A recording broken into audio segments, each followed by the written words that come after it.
ჯერ კიდევ ვნებოდა და სხვათა შორის გავიფიქრე ესეთი რამ. ამ დროს ეს ყველაზე საუკეთესო დროა ქურდებისთვისაც. მაგრამ ჩვენმა მთავრობამ მოსპო ქურდები და გამორიცხულია. ესე იგი ბერები და უდლების დროა მარტო. და ამ დროს ისეთი საოცარი სიჩუმეა და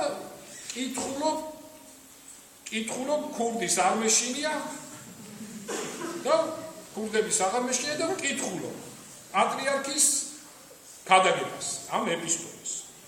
და თან ფიქრებში მოდის ესეთი რამ, აი ზუსტად როგორც გალაქტიონის ლექსია, ესე იგი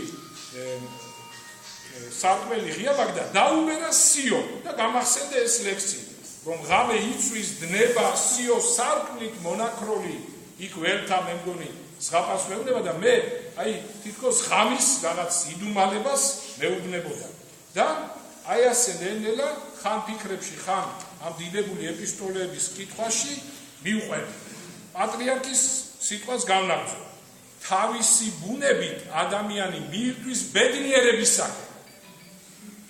ესაა როგორც მთელი საზოგადოების, ისე თითეული ინდივიდის ცხოვრების განსაზღვრელი ყველა დროსა და ეპოქაში. რა დიდებული რამა, რა დიდებული მიგნება. მართლაც ესაა ბედნიერება ყველა ადამიანს. გინდა მუსულმანის, გინდა კათოლიკის, გინდა მართლაც, გინდა ურწმუნოს, გინდა მორწმუნოს, ყველა ადამიანს უნდა ბედნიერება. ამაში მე მგონი შევთანხმდები. თუმცა ამბობს პატრიარქი, საკითხავია, შეუძლია კი პიროვნებას მოიპოვოს ჭეშმარიტი სიხარული, ანდა სწორად ესმის მას ბედნიერების არსი. ესე იგი, არ ვიცი გონება იმ დროს გამინათ და თუ ეს ეპისტოლე ადრეც ალბათ კი არა ნამდვილად ქონდა წაკითხული, რაღაც საოცრად ხედავდი ამ სიტყვებს. ჯერ რა საოცარი იყო. კითხვები, პასუხობს კითხვებს პატრიარქი. სულ კითხვები ჯერჯერობით კითხვები და ამ კითხვებითაც პასუხს გასცემს. თუ დაუპირდებით კარგად. და უკვე ისეთი შეგრძნება მაქვს, რომ მე კი არ მკითხულობ პატრიარქის ეპისტოლეს, არამედ დილით პატრიარქი მესტუმრა აი ესეთი ცოცხალი და ის მესაუბრება მე. ის მიხსნის, როგორ უნდა მოვამზადო გადაგება. და რაღაც აი ამ გზნობამ ისეთი დიდი სიხარული დაბადა ჩემში, ძმანო და დანო, რომ უკვე კიბე დამავიწყდა, რომ იქით გადავშალო და ამ ეპისტოლეს კითხულობ ბოლომდე დიდი, ესე იგი, დიდი მონდომებით. ზოგს სიმდიდრე გონია ბედნიერება. ცდილობს დააგროვოს იგი და თუ სურვილს აისურვებს, მიხვდება, რომ ბედნიერება ამაში არ ყოფილა. იქნებ იგი ხორციელ მოთხოვნილებაშია, პასუხი აქაც უარ ყოფითია. რადგანაც ვნებებს აყოლილი კაცი სულ უფრო ცარიელდება და იფიტება შინაგან. ვერც ცოდნა, ვერც თანამდებობა შეძენს სიხარულს კაცს, მას სადვეძიოთ იგი. არის კი ვინმე ბედნიერი ამ ქვეყნად? ბედნიერი არ წმენით გამთბარ, ვინც მოყვარისათვის ცხოვრობენ. მათზე ზრუნვი დაილევიან, ვინ ჭეშმარიტებისათვის 1000 განსაცდელს გადაიტანს, ბედნიერი ხარ თუ აღასრულებ ვალს ღვთისა და ერის წინაშე, თუ შეუდგები უსასრულო გზას განწმენდისას და იქნები სრულ, ვითარცა მამა თქვენი ზეცათა სრულას. აი მაშინ მოიპოვებთ ნამდვილ სიხარულს, რომელსაც ქვეყნად ვერაფერი შეედრება, რომლის ხელყოფასაც ვერავინ შეძლებს. ძალიან იმოქმედა ამ სიტყვებმა ძმანო და დანო და შემდგომ პატრიარქი კითხულობდა ეპისტოლეს და თითქოს პატრიარქი მესაუბრება და ამ დროს შორიდან მოისმა ნელ-ნელა მეზოების ცოცხის ესე დაგვის ხმა, ცოცხის ხმა და რაღაცა ისეთი რამე ყოფილა, ეს აი ჩიტების ჭიკ-ჭიკივით და რაღაც საგალობელივით და რაღაც ჰარმონიაა ძმანო და დანო. და აქეთ ხან ესე იგი ამ ღამის უდროებაში რაღაც ხმებს ვიჭერ და ვფიქრობ, ხან პატრიარქის ამ ეპისტოლეს ვკითხულობ და რაღაც შინაგანად ვარ ნეტარებაში. გადაგრძობ კითხვას, მაგრამ რა არის ნიშანი მორწმუნეობისა, ქრისტიანობისა? ქრისტესთან ყოფნა გულისხმობს ეკლესიასთან სიახლოვეს, ქრისტეს სიყვარულს და ამ სიყვარულთან მრევლის ზიარებას. ეკლესია ეხმარება პიროვნებას არა მარტო ცოდვათაგან განწმენდაში, არამედ ღმერთთან მიახლებაში და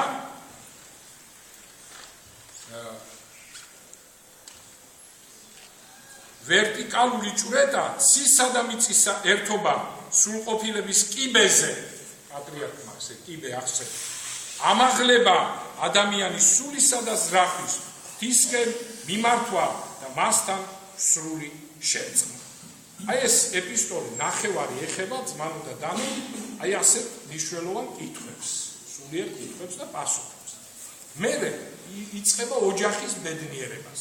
ესე იგი, ისე ლამაზად ოხდა, აი როგორც გენიოსი მხატვარი რო დახატავს არაჩვეულებრივ ტილოს, გენიალურ ნახატს, აი ესე პატრიარქი ამ სიტყვებით ხატავს, დახატა ეს არაჩვეულებრივი ეპისტოლე დაწერა, რომელიც აუცილებლად უნდა წაიკითხოთ ცალკე, აი 1986 წლის ეპისტოლე ძმანო და დანო. და პატრიარქი ამბობს, რომ ოჯახური წავიკითხე ესეთი რამ მოყავს იგავიდან სოლომონ ბრძენის სიტყვები დედაკაცი მხნე ვინმე პოს თუ კაცმა პოს დედაკაცი მხნე ვინმე უპატიოსნეს არს ანთრაკთა მრავალთვალთან. ესე იგი, რას ამბობს ამით სოლომონი, რომ დედაკაცი, ესე იგი, ოჯახისთვის გამზადებული, რომ ოჯახი უნდა შექმნას დედაკაცმა, არისო ანთრაკი, ესე იგი, პატიოსანი თვალი, რომ წარმოვიდგინოთ ბრილიანტები, ხო? აი, რამდენიც გინდა, მრავალ ბრილიანტზე უკეთესია ქალი. ესე იგი, რა სიმდიდრეა ქალი, ძმანო და დანო.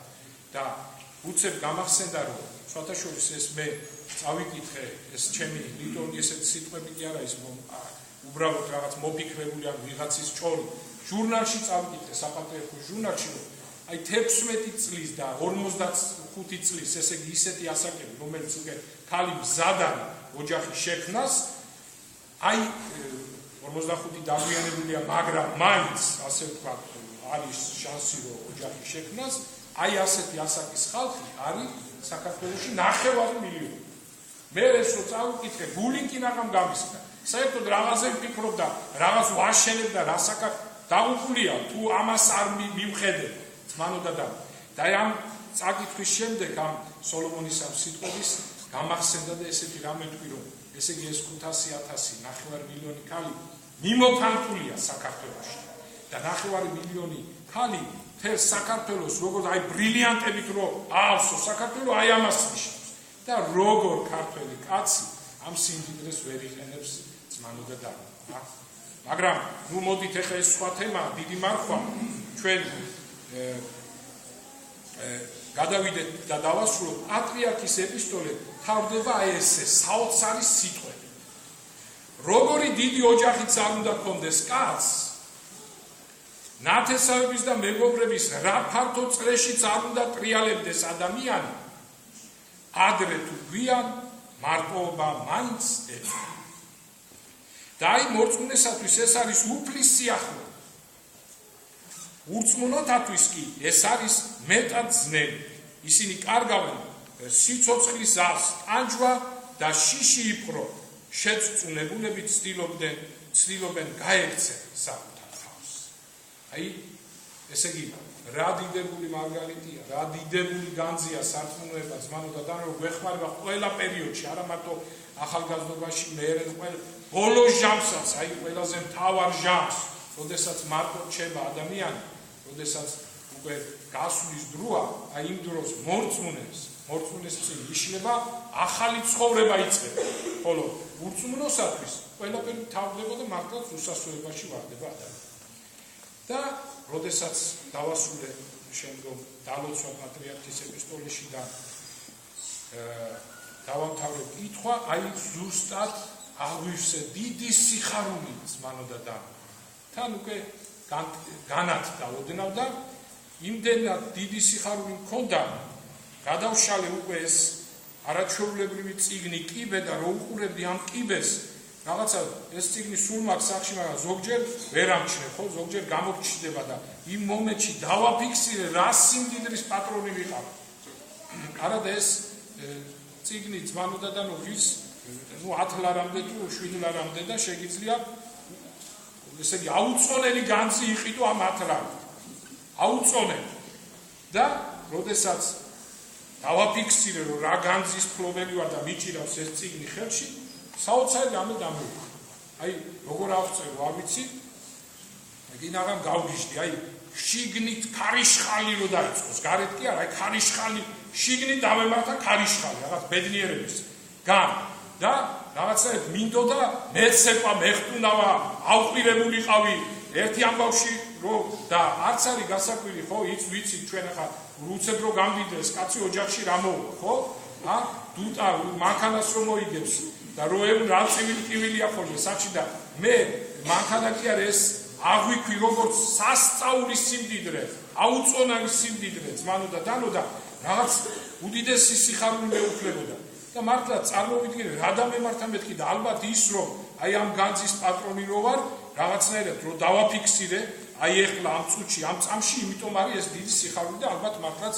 ესე იყო და წარმოვიდგინე მართლაც ეხლა ვინმე რომ მოიტანოს ტომრები ბრილიანტები ჯერ ერთი ბრილიანტი დაშენდება ხო ოჯახი და ბრილიანტები ტომრები და ეს წიგნი კიდე იმაზე უფრო ძვირფასია მართლაც აი ბრილიანტები რომ მოიტანო ოჯახში რა დაემართა მამა რაგით სერიოზული არ უნდა იყოს დაიწყებს ტუნავს დედა ცეკვას რაღაც არანორმალურ ილეთებს გააკეთებს და ბავშვები დავდომილი თუ ყავთ ოჯახში ავანტყო ერთგება წამოხდება და ისიც დაიწყებს ტუნავს და ამიტომ ფიქრობდი რომ კანონზომიერი ეს და არაფერი არ ხდება რაღაც ისეთი არა რაღაცნაირი ნამდვილად კანონზომიერი და ნორმალური და არა რაღაც სულელური და რაღაც საოცრად ჩახუტებული ამ წიგნი დავდიოდი და ვეღარ გავჩერდი იმ კედლებში და გამოვედი გარეთ რომ სივრცე მინდოდა სივრცე და გამოვედი გარეთ